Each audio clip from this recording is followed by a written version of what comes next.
احنا النهاردة هنتكلم عن موضوع مميز في الحضارة المصرية القديمة، والموضوع اسمه التلاتات.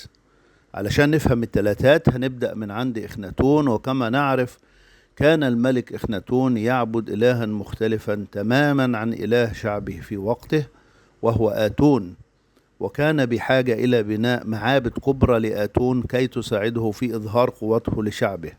لذلك طلب أخناتون من المهندسين المعماريين تصميم نوع جديد من الكتل الحجرية بوزن موحد حوالي 45 كيلو جرام، حتى يستطيع رجل واحد أن يحمل كتلة بمفرده، مما جعل عملية البناء أسهل وأسرع وأكثر كفاءة. وتسمى هذه الكتل التلاتات. وربما جاء هذا المصطلح من كلمة تلاتة في اللغة العربية، بما يشير إلى عرض الأحجار وهو 3 أشبار.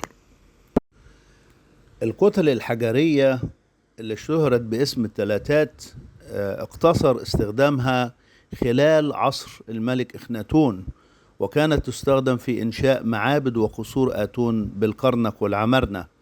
وأهم المناظر على أحجار التلاتات كانت بتمثل علاقة إخناتون ببناته وزوجته الجميلة نفرتيتي، وعلاقة البيت الملكي بعبادة إله توحيد آتون، والمنظر الشهير لإخناتون ونفرتيتي يقدسون آتون على هيئة قرص الشمس، وقد بدت أشعتها على شكل أذرع ذات أيدي تهب الحياة والقوة.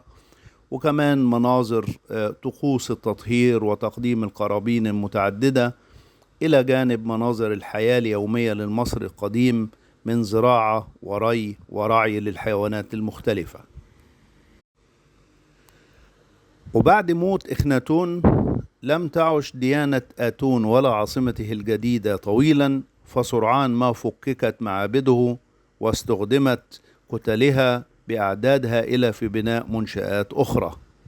وحديثا تم اكتشاف عشرات الآلاف من التلاتات، ويجرى تصوير الحجارة المزخرفة وإعادة بناء المناظر كجزء من مشروع معبد إخناتون. وهكذا يعيش إرث إخناتون في أعماله التي يحاول علماء الآثار إعادة بنائها باستخدام أحدث الاكتشافات والتكنولوجيا الحديثة.